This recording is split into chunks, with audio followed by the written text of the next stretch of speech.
Chilli powder అన్ని రకాల వంటలకు పచ్చళ్లకు సరైన chilli powder. No colour no chemicals. సరే, ఇప్పుడు పెద్ద సినిమాల్ని అంటే 70mm స్క్రీన్ ఫిల్మ్స్ని, బిగ్ సినిమాస్ని మీరు షూట్ చేశారు, మీరు హ్యాండిల్ చేశారు. ఆర్కే బ్యానర్తో చాలా సీరియల్స్ చేశారు. అది కాకుండా ఇప్పుడు ట్రెండ్కి తగ్గట్టుగా ఓటీటీలో వెబ్ సిరీస్ని కూడా మీరు డైరెక్ట్ చేశారు. కొన్ని వెబ్ సిరీస్ మీరు చేయడం జరిగింది. ఈ ప్లాట్ఫామ్ని ఎలా చూస్తారు మీరు?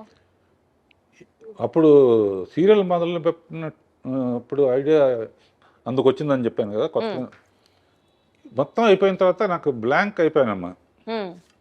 బ్లాంక్ అయిపోయాను. ఇప్పుడు ఏం చేయాలి మనం? కాదు కదా, ఆఫీస్కి వచ్చి కూర్చుని ఏం చేయాలి? అప్పుడు నాకు ఐడియా వచ్చింది. సీరియల్ ఐడియా లాగానే యూట్యూబ్ చూడటం మొదలుపెట్టా. షార్ట్ ఫిల్మ్స్ అందులో బెస్ట్గా తీసిన వాళ్ళని పిలిచి కొన్ని షార్ట్ ఫిల్మ్స్ చేసాం. అందులో కొన్ని పాటలు రాయటం కూడా మొదలుపెట్టాను. పాటలు మీరు రాశారా? అరే! సో అదే టైంలో ఈటీవీలో కథాసౌధ అని చెప్పి వెబ్ సిరీస్, అంటే ఒక్కో సిరీస్ అరగంటలో అయిపోవాలన్నమాట. అరగంటలో ఒక కథ చెప్పడం. అవి ఇప్పుడు శిష్యులను పెట్టేసి నేను అప్పుడప్పుడు సెటిల్కి వెళ్ళి స్టోరీ డిస్కషన్, మ్యూజిక్. సో ఇప్పటికీ మీరు అవి హ్యాండిల్ చేస్తున్నారు, పర్యవేక్షిస్తున్నారు. మన సండే వస్తుంది. ఇప్పుడు లైఫ్ పార్ట్నర్ అని ఒకటి తీశాను, లవ్ యూ నానమ్మ అని ఒకటి తీశాను, సుందరంగాడి ప్రేమ కథ అని ఒకటి తీశాను. ఏవి అలనాటి ముద్దులని రాబోతోంది అనమాట. ఇది ఇందుగలడందు లేడన్న సందేహము వలదు. మా రాఘవేంద్రరావు గారు అన్ని ప్లాట్ఫామ్స్ లో ఆయన ఉన్నాను అని ప్రూవ్ చేస్తారు. అద్భుతం అసలు. అది కాకుండా ఈ కుర్రాళ్ళందరినీ అయిపోయిన తర్వాత ఈవినింగ్ 4:30 నుంచి 6 వరకు వెళ్ళి పికిల్ బాల్ ఆడతాం అనమాట. మళ్ళీ వాళ్ళతో కలిసి అర్రే వీడు కొంతమంది. ఆ తర్వాత కీబోర్డ్ అన్నావు కిందాక మా అమ్మ చెప్పింది, ఖాళీగా ఉంటుంది కీబోర్డ్ నేర్చుకోవచ్చు కదా అని. నేర్చుకుంటున్నారు. అయ్యమ్మా బాబోయ్! మీ ఫిట్నెస్ సీక్రెట్ ఏంటి రాఘవేంద్రరావు గారు? ఎప్పుడు ఆ స్మైల్, ఇన్ని యాక్టివిటీస్, చాలా జోష్ఫుల్గా ఉండడం, సరదాగా ఉండడం. అసలు మీ ఫిట్నెస్ సీక్రెట్ చెప్పండి. మీరు ఏం తింటారు చెప్పండి. తిండి దేవులే కానీ ఎక్కువ ఫూల్స్ ఉన్న చుట్టూ ఉంటారు. మరి హార్వర్డ్ యూనివర్సిటీ, ఇది జేసీ మిల్లర్, ఇటువంటివన్నీ శక్తిపండని లేకపోతే ఈడని ఆడని ఊరిని జోకులు వేసుకుంటూ నవ్వటం చాలా ఇష్టం నాకు, నవ్వించటం కానీ. అందుకనే భరణీను బ్రహ్మానందం వీళ్ళు కొంచెం పొయిటిక్ ఇది ఉందన్నమాట. నేను 2-3 కొటేషన్స్ అందరూ రాస్తున్నాక మనం ఎందుకు రాయకూడదని చెప్పి అందులో కూడా మనం అనుకున్నవన్నీ జరిగి ఉంటే ఇప్పుడు జరిగినవన్నీ మనం అనుకున్నవి కావు. మనం అనుకున్నవన్నీ జరుగుంటే ఇప్పుడు జరిగినవన్నీ మనం అనుకున్నవి కావు. నువ్వు అంతేగా. అది కాకుండా లైఫ్ని ఇంత లైట్గా తీసుకుంటేనే సీరియస్గా ఉంది, సీరియస్గా తీసుకుంటే ఎలా ఉంటుందని. అంతే కదా. అదొకటి నాకు చాలా ఇష్టమైంది. అది మెయిన్ అనమాట. లైఫ్ని ఎంత ఇది వచ్చినా కూడా దాన్ని వెల్కమ్ చేయటం, జోకులు వేసుకుని మీరే పోయిందిరా సినిమా పోయింది రా. అసలు సో మీకు ఏది ఆ బాధ కానీ ఆ ఫ్రస్ట్రేషన్ కానీ మిమ్మల్ని అసలు టచ్ చేయవు అన్నమాట. అయితే ఇంట్లో కూడా అంతే. మెడిటేషన్ చేస్తారా దానికోసం ప్రత్యేకంగా? అదొకటి ఉంది, మర్చిపోయాను. పొద్దునే ఓ రోజు స్విమ్మింగ్ పూల్, ఓ రోజు పిలాటే, ఓ రోజు స్ట్రెచ్చింగ్ ఎక్సర్సైజ్, ఈవినింగ్ యోగా నిద్ర మెడిటేషన్. ప్రతిరోజు పికిల్ బాల్ అవగానే స్నానం చేసి 40 minutes మెడిటేషన్. సో టైముని అలా విభజించుకుంటా. పని లేకపోతే నాకు ఏదో చెయ్యి అలా ఆడదంటారే. అందుకనే మీరు ఆ 16th year దగ్గర ఆగిపోయారు రాఘవేంద్రరావు గారు. ఇంకా అసలు ఏజ్ ముందుకి రాలేదు అంతే. హ్యాపీగా ఎప్పుడు సరదాగా ఉంటాం. ఈ వాళ్ళ దగ్గర నుంచి నేను నేర్చుకుంటున్నానమ్మా, నా దగ్గర నుంచి వాళ్ళు నేర్చుకుంటున్నారు. కొంతమంది చెప్తారు కదా, కేజీ 1200 రూపాయలు ఉండే బియ్యం తింటాం, లీటర్ 5,000 రూపాయల నుంచి 10,000 రూపాయలు ఉన్న డైరెక్ట్గా హిమాలయాస్ నుంచి తెచ్చిన వాటర్ తాగుతాం, అదే మా బ్యూటీ సీక్రెట్, అదే మా ఫిట్నెస్ సీక్రెట్ అంటారు కదా. అట్లాంటి ప్రత్యేకమైన తిండ్లు మీరేం తినరా? అసలు తిండి కూడా లేదు అసలు. ఏదో ఇప్పుడు తర్వాత ఏంటంటే జనరల్గా రోజు పొద్దున పూట కూడా ఇడ్లీలు, వడలు, ఆ, దోశలు తినేవాళ్ళం. ఇప్పుడు ఏంటంటే ఒట్టి నట్స్ను, ఫ్రూట్స్, మధ్యాహ్నం lunch, night only tiffin. So అదన్నమాట మీ సీక్రెట్. ఆ గ్యాప్లో చిన్న పర్సనల్ ఇంట్రెస్ట్, పర్సనల్ ఇంట్రెస్ట్ ఏంటి? ఏదో కాలక్షేపానికి కొంచెం ఒక రౌండ్ వేసుకోవటం. Such an honest, sweet and an humble answer from your end. అసలు సూపర్. ఎటు మనం ఈ విషయాలు మాట్లాడుతున్నాం కాబట్టి రాఘవేంద్ర గారు, నాకు ఇందాకటి నుంచి మిమ్మల్ని చూస్తున్నాను, మీతో మాట్లాడుతున్నాను, కానీ నా ధ్యాస అంతా మీరు షర్ట్ మీద పెట్టుకున్నటువంటి ఆ గ్రీన్ అండ్ వైట్ బ్రోచ్ మీదకి వెళ్తోంది. అసలు అది ఎంత క్యూట్గా ఉందంటే ఏంటి చెప్పండి, దాని సిగ్నిఫికెన్స్ ఏంటి, దాని బ్యూటీ ఏంటి? ఇది మా అమ్మాయిలు ఏంజల్ ఉంటే మంచిది అంటారమ్మా. ఏంజల్. ఏంజల్ ఇళ్లలో కూడా ఏంజల్ బొమ్మ పెడితే చాలా, లేకపోతే నువ్వు కూడా పెట్టుకో ఇంట్లో. ఇది పెట్టుకో అని చెప్పి మా పిల్లలు ఇచ్చారు. ఇది వాళ్ళు ఇచ్చిందంటే నాకు వాళ్ళంటే నాకు ఎంత ప్రేమో, ఇది అంటే అంత ప్రేమ అనమాట. దీంతో చాలామంది అడుగుతారు, ఇది ఎక్కడ పోతుందో అని చెప్పి 2-3 ఒక్కోసారి పడిపోవచ్చు కదా. ఒకటి మట్టుకు అందరూ 2-3 ఎప్పుడూ పెట్టుకుంటాను. ఒకటి మట్టుకు ఎక్కడ పడాలో అక్కడ పడుతుంది. గొప్ప వ్యక్తి అక్కినేని నాగేశ్వరరావు నిర్యాణం చెందినప్పుడు అన్నపూర్ణ స్టూడియోలోనే ఇది చేశారు. ఫైర్ లాస్ట్ రైట్స్ అన్ని అక్కడ చేశారు. నాగార్జున ఎక్కువ ఎమోషనల్ అయితే నేను గట్టిగా కావాలని ఇంటికి వచ్చి చూస్తే ఇది లేదు, అందులో పడిపోయింది అనమాట. అందుకనే ఎప్పుడు సేఫ్టీకి దానికి నేను చాలా హ్యాపీగా ఫీల్ అయ్యాను. ఒక గొప్ప వ్యక్తికి ఇలా అనేక మెట్టు మీద మెట్టు. ఎల్వి ప్రసాద్ గారు అనేవారమ్మ. అంటే ఆయన సినిమాలో చైల్డ్ ఆర్టిస్ట్గా కూడా చేశాం. నేనంటే బాగా ఇష్టం ఆయనకి. రాఘవేంద్రరావు సినిమా పెద్ద హిట్ అయిందని వాళ్ళ అబ్బాయి చెప్పాడు అనుకో, రాఘవేంద్రరావు ఎంత పైకి వెళితే ఎక్కడ ఇది పడిపోకుండా చూడటం ఉండడం బాధ్యత. పడిపోకుండా చూడటం, ఎంత హైట్ వెళ్తే అంత బాధ్యత పెరుగుతుంది.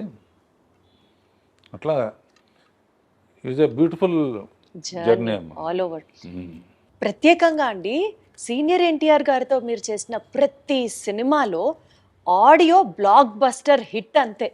చక్రవర్తి గారు మ్యూజిక్ అనుకోవచ్చు, లేకపోతే వాట్ ఎవర్, కారణాలు ఏంటో మీరే చెప్పాలి. కానీ అసలు ఆ పాటలకి మీరు దగ్గరుండి రాయించుకునేవారా, లేకపోతే ఎన్టీఆర్ గారే రాసేవారా? అసలు ఏంటి ఆ మ్యాజిక్?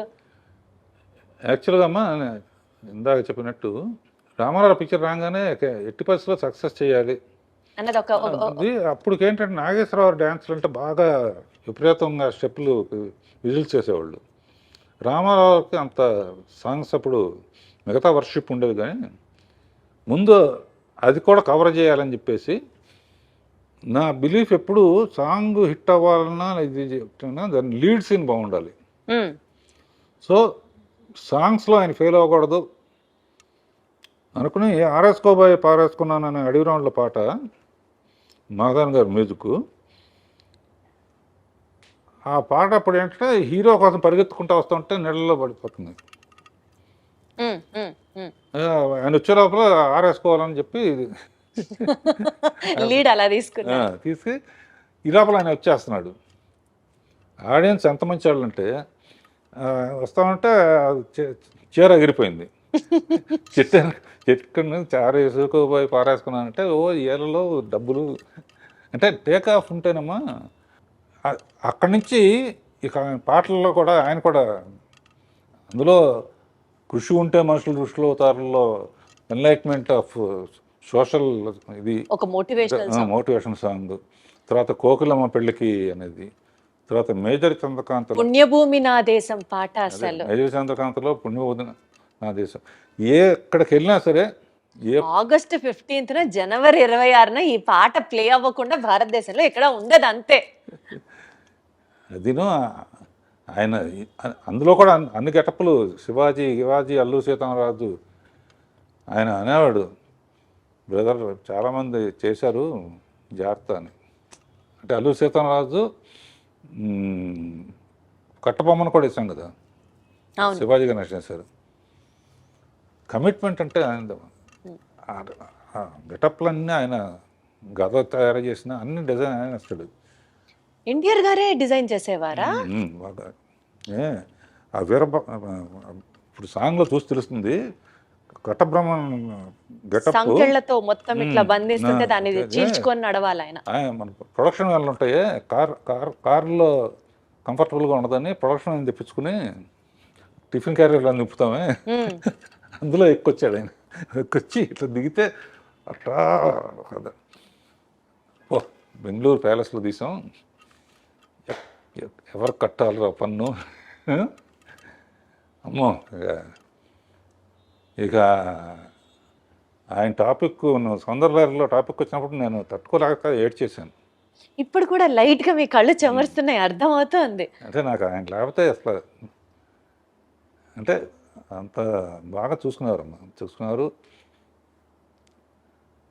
నేను అందుకనే చెప్తున్నాగా, ఫస్ట్ ఆయన మీద క్లాప్ కొట్టడమే నాకు నా ముహూర్తం అంటారే, గొప్ప ముహూర్తం అనమాట నా జీవితానికి. అందుకనే ఆయన దేవుడిలాగా జీవితంలో మర్చిపోలేని. అద్భుతం.